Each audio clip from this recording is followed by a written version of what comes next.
E como essa relação ela de amizade, né?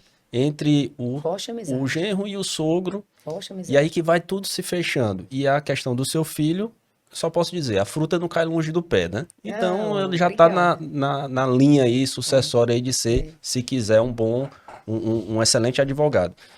Mas me conta um pouco mais dessa relação entre o seu pai e questão dos netos, do genro, como é que era isso? Bom, eles são. Rodolfo é um bom advogado e meu pai também, né? Então, e sempre se gostaram muito. Difícil uma pessoa não gostar do meu pai. Uhum. Difícil uma pessoa não gostar do Rodolfo. Rodolfo é um cara muito discreto, mas muito decente. É muito difícil você não. E muito preparado, viu, Rafael? Muito, Muito muito preparado. preparado.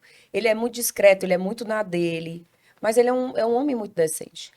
E se davam muito bem. Então, essa história da doença do meu pai foi uma coisa muito séria, porque meu pai era uma pessoa que tinha muita vida e gostava muito de viver. E de repente ele recebe um diagnóstico de que não tem oportunidade de tratamento, não tem nenhum protocolo. Quimioterapia não pode, cirurgia não pode. Nada podia. Fígado cirrótico, decorrente de uma alta ferritina durante muitos anos. Só um minuto, eu tenho que tossir. O ar-condicionado tá te incomodando alguma Nem coisa? um Saída de pouco. ar? Não, é porque eu tô no final de uma gripe. Uhum, tu me falou. Vamos continuar. Um fígado cirrótico, muitos anos, decorrente de uma ferritina muito alta, né? Abusos de uma alimentação, gostava de comer bastante gordura, né? Português legítimo. Não era muita bebida. Meu pai bebia nas sextas-feiras, aquele encontro com os amigos de 6 da tarde às 10 da noite. Um encontro, né, bem assim, leve. Tomava aquela cervejinha dele, não sei o quê. Então, nada, um whiskyzinho, nada que comprometesse um fígado. Então, realmente era um fígado mais cirrótico mesmo. Então, não tinha chance de tratamento. Mas uma pessoa que gostava de brigar, você lembra que a gente no começo aqui, o Franco Uhum. falou que, né, no começo teve uma ranhura com ele? Sim, sim. Eu acho que Não não fui eu, seria. não, Foi você viu? sim. Fui eu mesmo, então Foi. fui eu. Ei, No começo, você, então, uma pessoa que é boa de briga, ele levantou armas. E o Rodolfo também. Porque o Rodolfo não aceitou esse diagnóstico dessa forma. Por que que eu não posso lutar pela minha vida se eu gosto de viver? Então, eles buscaram um tratamento alternativo na Alemanha. Primeiro, eles foram aos melhores médicos em São Paulo. O Rodolfo disse: Zé, vamos comigo lá em São Paulo. Eu já pesquisei, o Rodolfo passava madrugadas pesquisando sobre a doença do meu pai. Parecia um médico. Sobre a doença, como é que era, não sei o que na internet, quais eram os melhores hospitais em São Paulo. E aí se encontrou com um médico em São Paulo, o doutor Buzardi, que na verdade a especialidade dele é mama. E o doutor Buzardi, o pai do doutor Buzardi, foi quem escreveu o Código de Código Processo Civil. Processo Eu já Civil. ia dizer. Devia ser especialista em processo É, civil. Código 73. exatamente.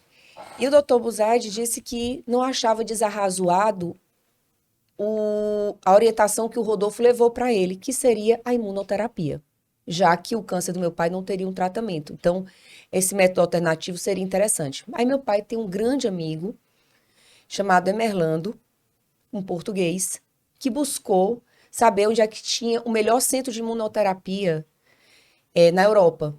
Meu pai é português, né? Ficava mais fácil até um pouco.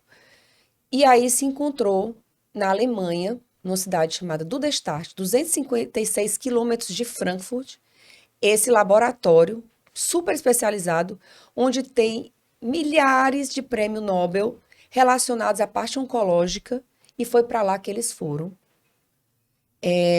bancados, metade pelo Rodolfo e um parte do meu pai, e metade por esse amigo português do meu pai.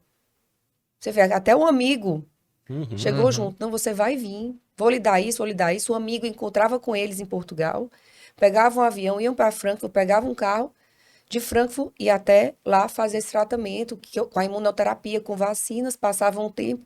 Por quê? Porque o médico, apesar de alemão, só falava inglês e nenhum deles falava inglês. O Rodolfo falava inglês.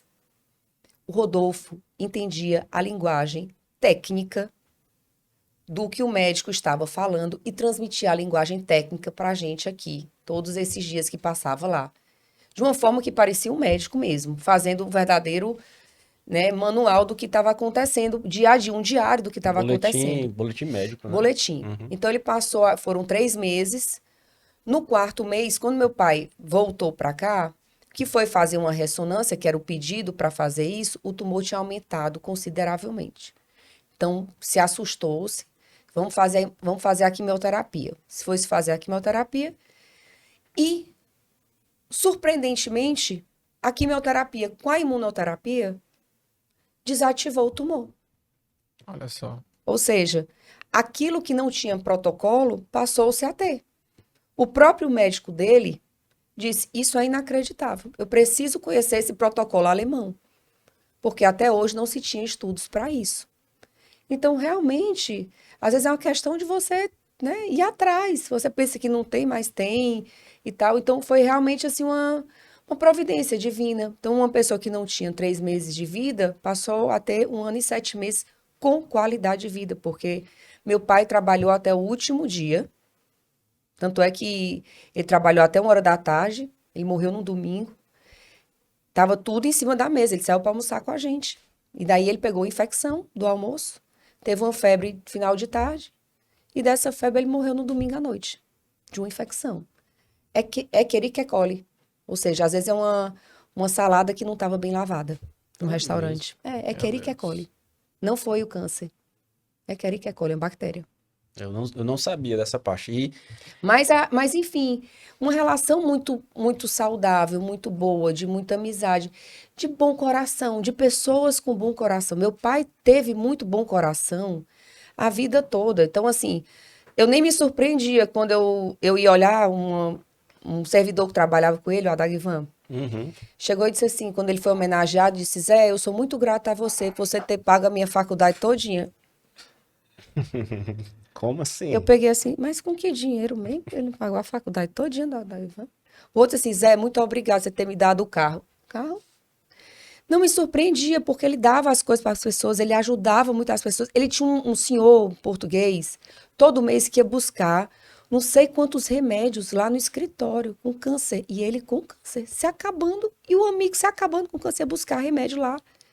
Então, ele fazia essas caridades. Então, é claro que às vezes no momento desse, você recebe, sabe, pessoas para te ajudar também. Porque você, durante a sua vida, você também foi legal, né? Eu tive no velório do... Só para comentar sobre o Adagvan, né? Só tem um Adagvan na cidade, é. né? Ele me dava caronas todos os dias na volta da faculdade. Adagvan é um amigão, gente né? boa, É um amigão mesmo, um abraço aqui. Com certeza ele vai assistir esse podcast, acompanha a gente demais. Um abraço, meu amigo Tá Adagvan. muito assumido ele. Pois é, tá mesmo, viu, Adagvan? O pessoal começa a ganhar dinheiro. Deve estar rico. Deve estar rico, aí ficou. Mas eu fui pro velório do Dr. José Augusto e o clima realmente era de amizade. Acho que o clima era Cara, olha, de assim, muita gente, sabe, da Justiça do Trabalho. Com certeza era um clima, assim, de amizade e de você estar lá... Lotado. Foi do Zé Chaveiro a Ives Dias Branco. Foi da Mariazinha, do lanche, aquela que vende grande Natura. Mariazinha, um abraço. Aquela senhora que vende Natura, porteiro do prédio, a Beth Studart. Assim, da pessoa mais humilde ali, do cara que vendia abacaxi, ali na Tristão Gonçalves, ao mais milionário de Fortaleza. Então, as pessoas foram se despedir dele. Isso, para mim, foi de um exemplo. E durante o período da doença, ele foi de uma dignidade. Ele chegou para mim e disse, minha filha, eu não tenho jeito. Portanto, vamos resolver meu pós-morte. Eu disse, você vai acabar comigo. E você não teve essa convivência que eu tive comigo, com meu pai, o Franco já sabe. A gente era, assim, carne e unha. Participar de calouradas juntos na faculdade, né? Carne e unha. já mas assim, faculdade. ele chegava assim, Franco, tudo bem? Porque eu sabia que na hora ele estava esquecendo o nome do Franco. entendeu? Uhum. Se eu ia pra audiência, ele disse, minha filha, você vai? Eu disse, vou, tá a hora, eu vou estar na audiência, eu vou fazer isso aqui. Ele só confiava em mim para ir pra audiência. Uhum. Como é que nós vamos fazer isso aqui? Assim, ele espirrava, eu já tava com lenço. Mas não era por isso, é porque era como se assim, o que ele pensava, eu já ia na frente. Ele me ensinou isso na vida, né? E aí ele disse, nós vamos ter que resolver muitas questões aqui nós dois. A Ângela não vai ter condições. Eu disse, como assim? A minha mãe sempre foi muito bem resolvida. Ele disse, não, vamos logo aqui no banco. A Caixa Econômica era do lado, tu tá chorando, é desgraçado. Tu tá chorando, cadê o kit choro? Que eu não choro, ele chora. Aí ele Produção disse Lenço, assim, Suara Franca ele Almada. disse, Não, já disse, é porque tu tava... Franco Chorão Almada. Qual o primeiro logo assim? Primeiro episódio já inaugurado. Eu faço, menino, tu não sabe que eu faço as coisas, o pessoal chora. Não, mas é porque eu lembro muito disso, cara. E eu visualizava eu com a minha filha lá.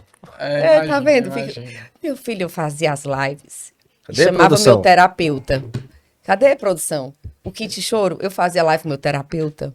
Aí o pessoal dizia assim, olha, se tu faz o Tom Trajano chorar, como é que tu se aguenta? O pessoal dizia, sabe? O meu psicólogo mesmo chorava nas minhas lives, com ele. Eu fazia live. Entendi. Mas, enfim, ele chegava e dizia assim, e foi por etapa, vamos para a Caixa Econômica. Por que eu tenho para a Caixa Econômica? Eles vão botar minha conta conjunta com você. Mas isso é importante, porque ninguém pensa nisso, Franco. É. Ninguém pensa nisso, foi de um Deixa um equilíbrio. monte de problema Cara, pros outros depois. a pessoa tem um equilíbrio para dizer assim, eu vou morrer logo mais e eu preciso deixar a minha mulher e a minha filha organizada. Você sabe o que é isso aí? O que significou isso para minha vida pós-morte dele? Foi uma continuidade favorável. Uma continuidade favorável emocional, porque eu ia sentir uma dor muito grande, uma falta tremenda dele, mas eu não ia estar com problemas, entendeu? E o que é que aconteceu? Se você vai enfrentar um luto com a Ângela, eu tenho certeza. Então, a gente foi para a Caixa Econômica, a conta no banco ficou para mim e para ele. Ele disse, assim que eu morrer, você vai no banco e saca o dinheiro e dá para sua mãe. Porque vão bloquear meu CPF na hora que sair o atestado de óbito. E a sua mãe, esse dinheiro vai dar um problema danado. Então, é melhor você tirar logo o dinheiro, porque como é conta conjunta, você saca no caixa rápido. Então, você faz logo essa providência. Não faz negócio de ficar chorando, não, porque tem que resolver isso aí. E dê logo o dinheiro para sua mãe, porque pode ser que precise. Para uma emergência logo ali naqueles primeiros momentos. A outra foi que, outro momento, eu cheguei, tinha o boleto, cemitério São João Batista. Cheguei da audiência, estava lá, canhoto. Falei, o que é isso? Tá pago, anual. Eu disse, como é? Pai, você vai me acabar. Eu acho que eu vou antes de você. Porque eu não tô aguentando. Esse vai aguentar. Você aguenta. A Ângela não aguenta, mas você aguenta. Eu disse, o que é isso? Quando eu morrer, uns 15 minutos depois, vai chegar alguém para você e vai perguntar se eu tenho jazigo.